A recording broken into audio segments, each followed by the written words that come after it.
ሰላም ቤተሰቦች፣ ከዋቻማኒ መጽሐፍ በምዕራፍ 5 መተናል። በዚህ ምዕራፍ የሚነሱ ዋና ዋና ርዕሰ ጉዳዮች እንመለከታለን። የመጀመሪያው የመንፈስ ቅዱስ ስራና በእኛ ላይ መፍሰሱ የሚያስገኝልን ጥቅሞች፣ ሁለተኛው በውስጣችን የሚኖረው መንፈስና በእኛ ላይ የፈሰሰው መንፈስ መካከል ያለው ልዩነት፣ ሶስተኛው መንፈስ ቅዱስ በውስጥና በውጪ ይሰራል፣ አራተኛው መንፈስ ቅዱስ ስለ ክርስቶስ ይመሰክራል የሚሉ ዋና ዋና ርዕሰ ጉዳዮችና ታላላቅ መገለጦችን ያብራራል። የመንፈስ ቅዱስ ስራና በእኛ ላይ መፍሰሱ የሚያስገኝልን ጥቅሞች። የመንፈስ ቅዱስ ስራ። ሁለቱ ኪዳናት ብሉይም አዲስም የመንፈስ ቅዱስ ስራ በሶስት እንደሚመደብ ይነግረናል። አንደኛው ሕይወት ይሰጣል፣ ሁለተኛው ሕይወት ሆኖ በሰዎች ላይ ያድራል፣ ሶስተኛው በሰዎች ላይ እንደ ኃይል ይገለጣል። እነዚህ ሶስቱ የመንፈስ ቅዱስ ስራን ገጽታ በሙሉ አካተው ይጠቀልላሉ። በብሉይ ኪዳን ጊዜ ከነዚህ ገጽታዎች ተገልጠው የታዩት አንደኛውና ሶስተኛው ነበሩ፣ ሁለተኛው ግን አልነበረም። በዚያ ወቅት መንፈስ ቅዱስ በሰዎች ውስጥ አያድርም ነበርና። በብሉይና በአዲስ ኪዳን መካከል ያለው ልዩነት በዚህ በሁለተኛው ማለትም በመንፈስ ቅዱስ በእኛ ውስጥ በማደር ይገለጣል። ብሉይ ኪዳን ዘመን ሰዎች ሕይወትን ተቀብለው ነበር ማለት ይቻላል። ለምሳሌ ዳዊት ሕይወትን ተቀብሏል። በተጨማሪም በዚያ ወቅት መንፈስ ቅዱስ የፈሰሰባቸው ጊዜያት ነበሩ። ይሁንና ይህ የሆነው በተመረጡ ጥቂት ሰዎች ላይ ነበረ።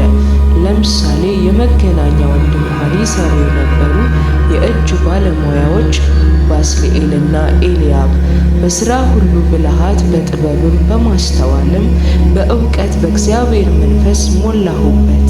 የእግዚአብሔር መንፈስ በሙሴ ላይ ነበር።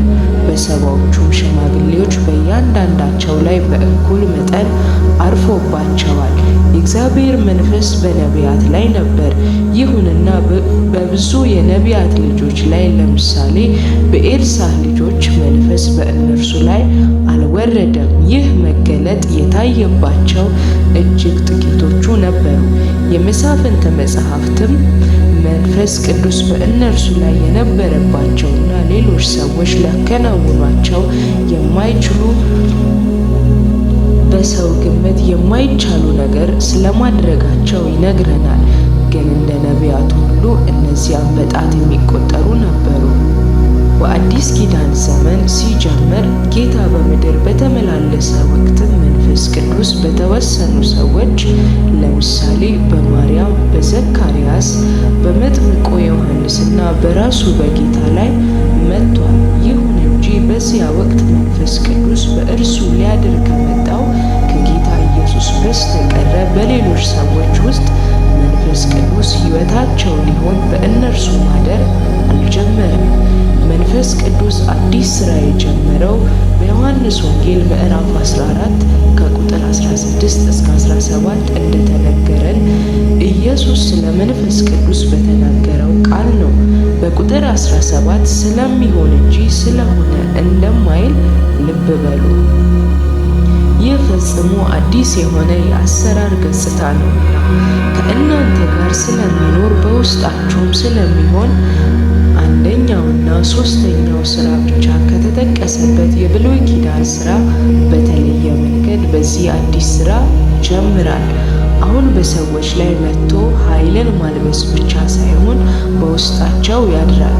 ጌታ ኢየሱስ ከማድረጉ በፊት ለደቀ መዛሙርቱ ሁለት የተስፋ ቃል ሰጥቷቸዋል። የመጀመሪያው ቃል የገባላቸው ከሞቱ በፊት ሲሆን ሁለተኛው ቃል የገባላቸው ከማድረጉ በፊት ነበር። የመጀመሪያው የተስፋ ቃል መንፈስ ቅዱስ በደቀ መዛሙርቱ በውስጣቸው የሚያድር መሆኑን ነው። ሁለተኛው የተስፋ ቃል መንፈስ ቅዱስ በእነርሱ ላይ የሚመጣ መሆኑን ነው። ስለዚህ መንፈስ ቅዱስ የሶስት ምድብ ሥራ ፈጽሟል። ከአሕዛብ ወገን የሆንን እኛ ይህ ምንኛ የከበረ እውነት እንደሆነ ላናስተውል እንችላለን። አይሁድ ብንሆን ኖሮ በውስጣችሁ ያድራል የሚለው ሐረግ ልናስተውለው ከምንችለው በላይ ምንኛ ድንቅ መሆኑን እንረዳ ነበረ። አብርሃም፣ ይስሐቅ፣ ያዕቆብ፣ ዳዊት፣ ሰለሞን፣ ኤርምያስ፣ ሌሎቹም አንዳቸው መንፈስ ቅዱስ በውስጣቸው አላደረም። ብሉይ ኪዳን የሚነግረን ነገር ቢኖር የእግዚአብሔር መንፈስ በእነርሱ ላይ እንደመጣ ብቻ ነው። መንፈስ ቅዱስ በሰዎች ውስጥ ሊያድር ስለ መምጣቱ የሚነግረን አዲስ ኪዳን ብቻ ነው። ይህ እጅግ ድንቅ የሆነ የተስፋ ቃል ነው።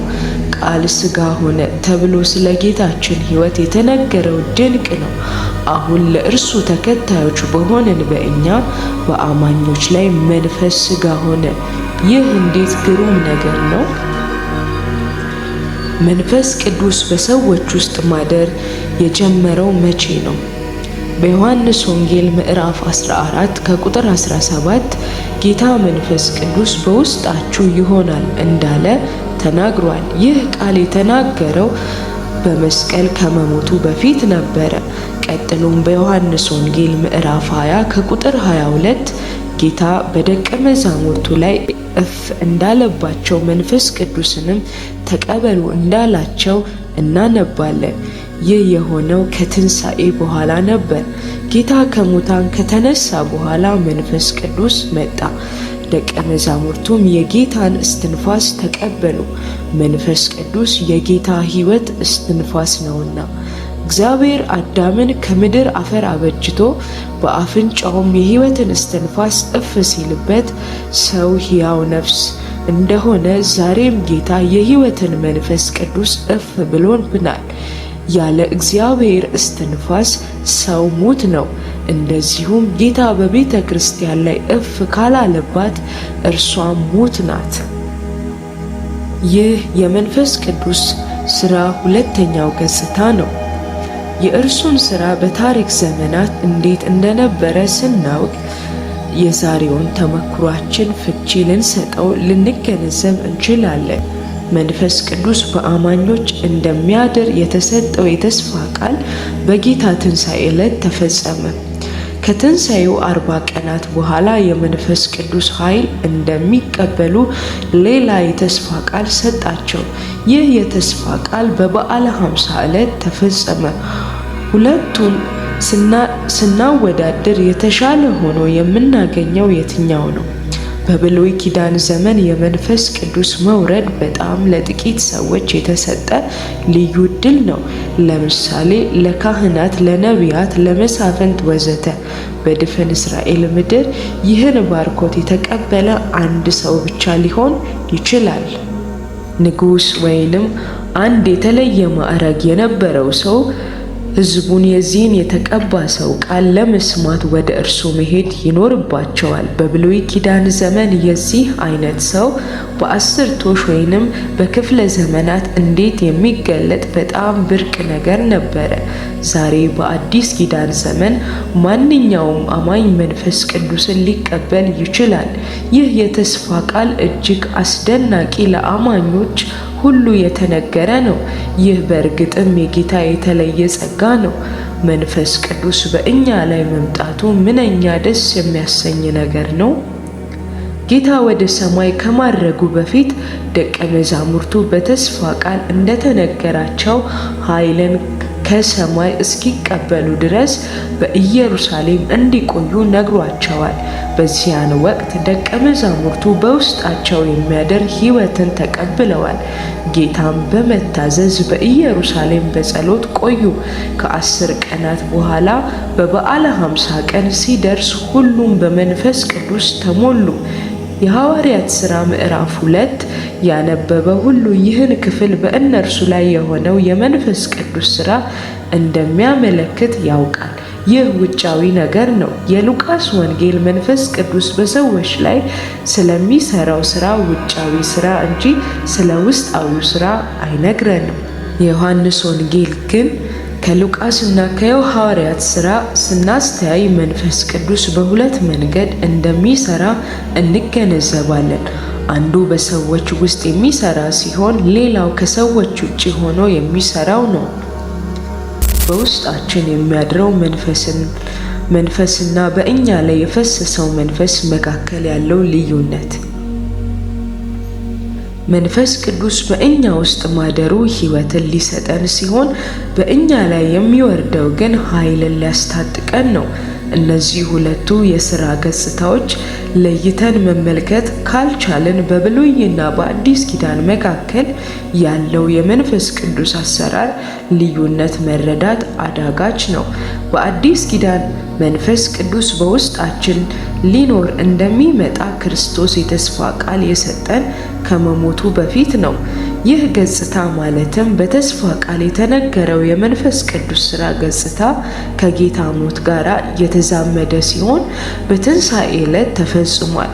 መንፈስ ቅዱስ በሰው ውስጥ የሚሰራው ይህን ሥራ ለአማኝ ሕይወት ስንቅ ነው። ይህ በዕለት ተዕለት ሕይወቱ ቅድስና፣ ጽድቅ፣ ትዕግስት፣ ደስታና የመሳሰሉትን የመንፈስ ፍሬዎችን ያፈራ ዘንድ ነው። መንፈስ ቅዱስ በሰዎች ላይ የመምጣቱ የተስፋ ቃል እግዚአብሔር አብ በብሉይ ኪዳን የተናገረ ሲሆን ጌታ ወደ ሰማይ ሲያርግ ዳግመኛ አጽንቶታል። ይህ የመንፈስ ቅዱስ ሥራ ገጽታ ከጌታ ዕርገት ጋር የተዛመደ ሲሆን በዕርገቱና በመክበሩ ተፈጽሟል። መንፈስ ቅዱስ በአማኞች ላይ በመውረድ ምስክሮች ይሆኑና የመንፈስ ቅዱስ ስጦታዎች ይገለጡባቸው ዘንድ ኃይልን ያለብሳቸዋል። በዚያም የእግዚአብሔር ሥራ ለመስራት ፈቃዱን ለመፈጸም ኃይልን ይቀበላሉ። በብሉይና በአዲስ ኪዳን ስናነብ መንፈስ ቅዱስ በሰዎች ውስጥና በሰዎች ላይ የሚሰራውን ሥራ በግልጽ ለይተን መገንዘብ አለብን። ይህን ስናደርግ በመንፈስ ቅዱስ የተለያዩ የሥራ ገጽታዎች ተቃርኖ እንደሌለ እንገነዘባለን። ይህንን ልዩነት ከሳትን ግን ተቃርኖ መስለው የሚታዩ ነገሮች ግራ ሊያጋቡን ይችላሉ። የእግዚአብሔር ቃል እንደሚነግረን ዳግም የተወለደ ማንኛውም ሰው ውስጥ መንፈስ ቅዱስ ይኖራል። ስለዚህም የመንፈስ ቅዱስ መፍሰስ ለመቀበል ደግሞ ይችላል።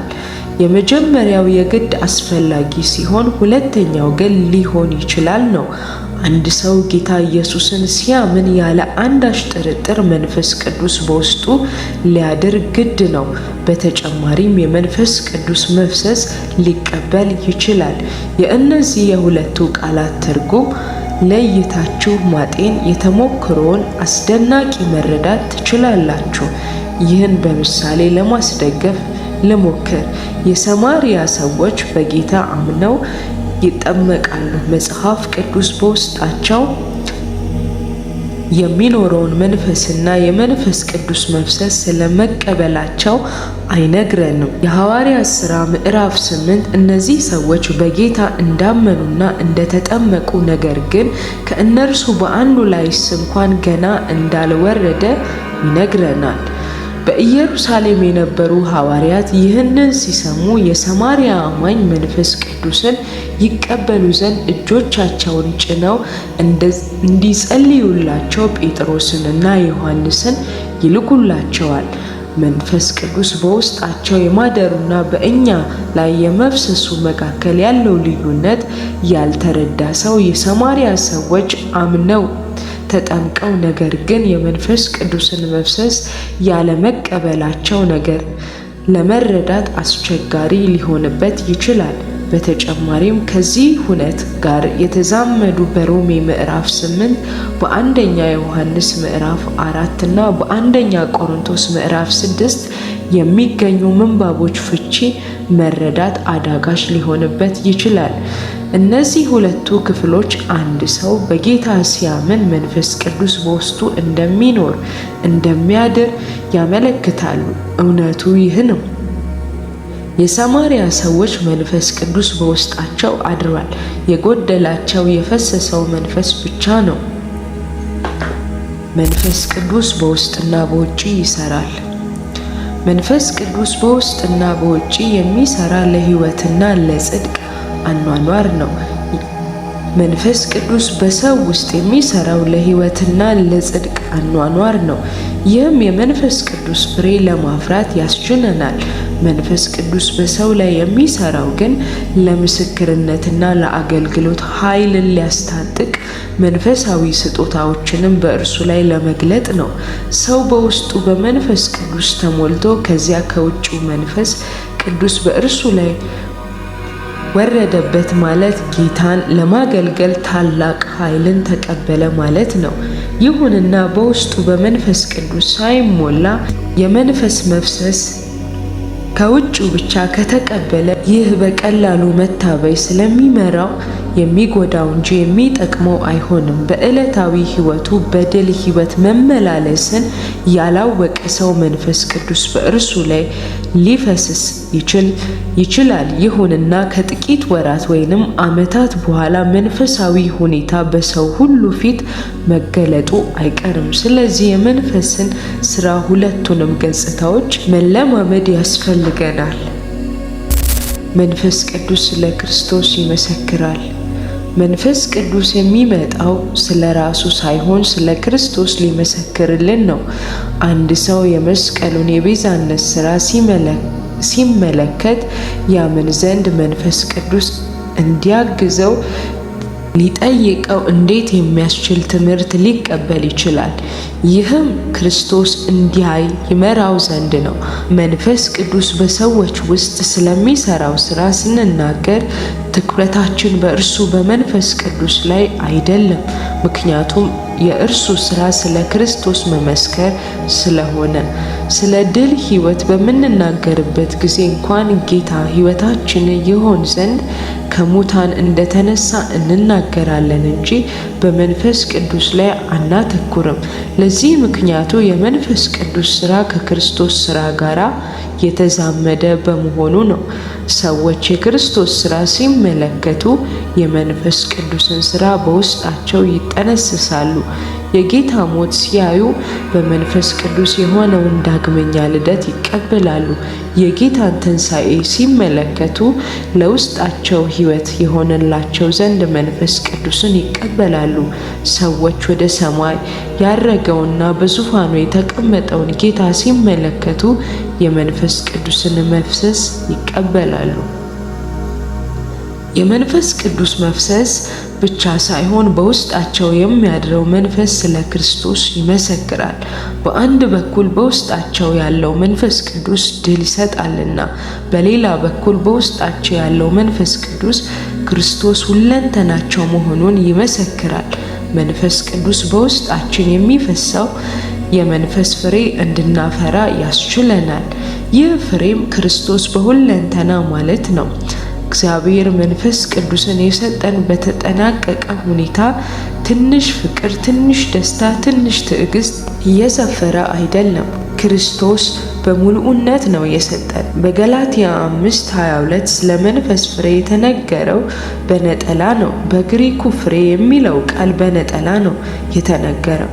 በመሆኑም የተሰጠው አንድ የመንፈስ ፍሬ እንደመሆኑ ለፍሬ የሚያስፈልጉ ንጥረ ጥቅሞች በሙሉ ተሰጥቶታልና ደስታ የሌለበት ፍቅር ወይንም ትዕግስት የሌለበት ደስታ ወዘተ አይደለም። እግዚአብሔር በችርቻሮ ሳይሆን በጅምላ ነው የሰጠን። ክርስቶስ የሰጠን ፍቅር ኖሮ ደስታ ቢጎድለን ይህ የሚያመለክተው ይህ የኛ ፍሬ እንጂ የመንፈስ ቅዱስ ፍሬ አለመሆኑን ነው።